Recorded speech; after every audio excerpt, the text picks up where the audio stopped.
Hi, my name's Jewel and I work for Essex St Cheese and I manage our education and marketing programs. I'm really excited to introduce to you today one of the most unique cheeses we work with. It's called Essex Manchego 1605 and is made in La Mancha region of Spain on a beautiful farm that dates back to the late 1800s.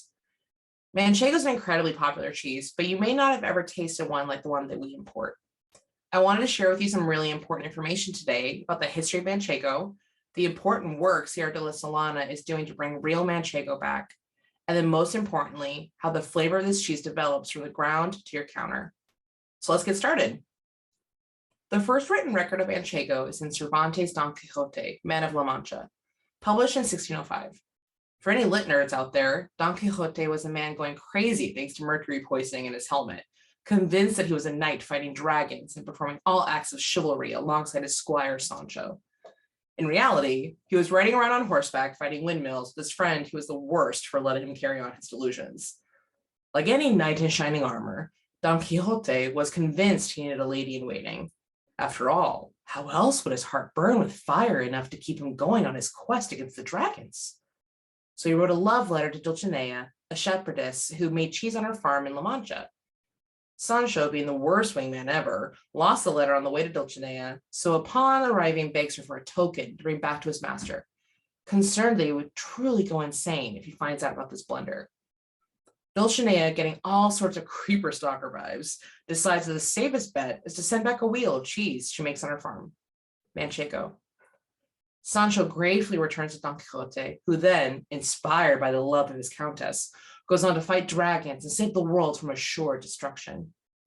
Now, while this account is hilarious and bizarre, it begs the question: what was the cheese that Dulcinea offered and won Quixote's unwavering love with? Well, there aren't cheese-making textbooks remaining from the 19th, let alone 16th centuries. By using common sense, we can build the recipe by asking 5 questions. First, would it have been raw milk or pasteurized? Raw milk because Louis Pasteur was not born until 1822 and did not discover pasteurization until 1862, over 200 years after Cervantes published his novel. Second, would it have been farmstead or cooperative production? Farmstead because they had not started transporting milk across distances at that time, so they would have used their own flock of sheep. Third, would you have bought feed or grown your own crops for your animals? The Crusaders during the 13th century had established feudal farming systems, which meant they were completely self-sustained estates, growing their own crops, animals, and textiles, so it would have been natural to feed their animals food they had grown themselves. Fourth, would it have had a natural rind or a coating on the cheese? The Dutch were the first to start coating cheese since they were exporting it on ships across the world, but did not do so until the late 19th century. So Dulcinea's cheese would have had a natural rind made of local molds. And lastly, would it have been made using cow or sheep rennet? This may feel like a trick question, given that it is a sheep cheese, and so yes, you're right. It would have been made using their own rennet from their own sheep. So Dulcinea's Manchego would have been raw milk, farmstead, and made using milk raised on local crops, sheep rennet, and a natural rind. However, those 5 characteristics are not listed as requirements in the PDO, or protected designation of origin paperwork that constitutes the Manchego recipe. Nonetheless, these 5 characteristics are what make a Manchego stand out like no other. So if Manchego was made that way originally, why has it changed? 80% of Manchego made today uses pasteurized milk in large factories, pulling milk from tens of thousands of sheep with a thick wax coating that does not allow the cheese to breathe or develop flavors of a natural rind, using feed grown in large farms for all producers to buy from, and cow rennet since it is much cheaper than sheep but compromises the texture of the cheese. Manchego is the equivalent of bar peanuts in Spain, thanks to Francisco Franco, dictator of Spain in the 1950s, who made all artisanal cheese production illegal, pushing for large factory production in order to compete on the global market. Manchego was and still is the food that is offered for free to every person who sets foot into a restaurant or bar in Spain, and therefore begs a commodity price. The artisanal Manchego made by hand using raw milk and attention to land and animals had nearly disappeared until the owners of Sierra La Solana decided to rejuvenate this legacy of La Mancha. In 2002, Quesaria 1605 was born with the help of Spanish affineur and educator Jose Luis Martin. With his help, They hired Maria Jose Gonzalez as their head cheesemaker, who had gotten her degree from the University of Madrid in food technical engineering and wanted to apply these skills to artisanal cheesemaking. Not even 30 years old, Maria Jose took the lead to work directly with the shepherds to help them make clean milk to make clean cheese. The land they are on is diverse in soil composition, which allows the sheep to graze in certain areas on wild herbs, flowers, and shrubs that grow while they have crops of alfalfa, oats, and corn to create a healthy diet for the sheep. The milk reflects their own terroir and the incredible cleaning practices throughout the farm. High ventilated ceilings with patented designed windows to allow circulating air throughout the stables, and filtration systems to minimize respiratory stress allow that terroir to come through. The milk in its single state tastes like melted vanilla bean ice cream. Happy sheep make better tasting milk.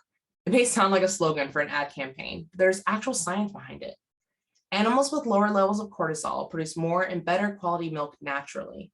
While there are many steps the shepherds take to give a high quality life to the sheep, one of our favorite ways is the young lambs are kept in a sheltered room with rubber matting to protect their developing hooves while listening to soothing music, which makes their transition away from their mothers smooth.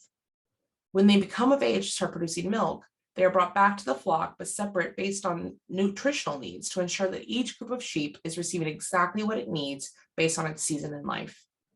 It is no wonder the Sierra Solana has won the award for most humane farm in all of Spain for nearly a decade. The design of the entire operation is meant to minimize stress and disruption in all areas. The sheep are kept in beautiful stables immediately next door to the dairy parlor. The dairy parlor is located immediately next door to the cooling storage tanks, which then are just next door to the make room, which has an elevated vat so that the milk piping in has minimal disturbance to the fat globules of the sheep's milk. Then the draining table is positioned in a large room just under the vat so that the team have plenty of space to work without being cramped as sunshine through large windows shines in. Cheese is made 3 to 4 days a week, which means that each batch has a different composition of raw milk in it. For instance, cheese made on Wednesday can have milk from Monday night, Tuesday morning, Tuesday night, and Wednesday morning, while cheese made on Monday can have milk from Friday night, Saturday morning, Saturday night, Sunday morning, Sunday night, and Monday morning. Cheese made on Monday are using milk that has already begun to acidify in the holding tank before starter cultures are added, which yields stronger flavors compared to those batches made on other days of the week. For this reason, it is important to taste every single batch to assess for quality and potential. At Essex, we want the nutty and aromatic notes of the milk to be present at 6 to 9 months old. So we select wheels that during their journey overseas will not yield intense lamb or billick notes from oxidized fat in the milk. The goal when you taste our Manchego is to taste sweet corn and wheat, starchy potatoes, bright tropical fruit, nutty almonds, and rich sheep's milk. There are seasonal variations, especially when the sheep are consuming more water during the hot La Mancha summers, which is why we select batch by batch every single shipment, with the help of Jose Luis in Spain, and then a second selection once it lands at our warehouse in the United States. Our goal is to celebrate the variations in a Farmstead raw milk cheese without compromising quality or the personal identity of the cheese.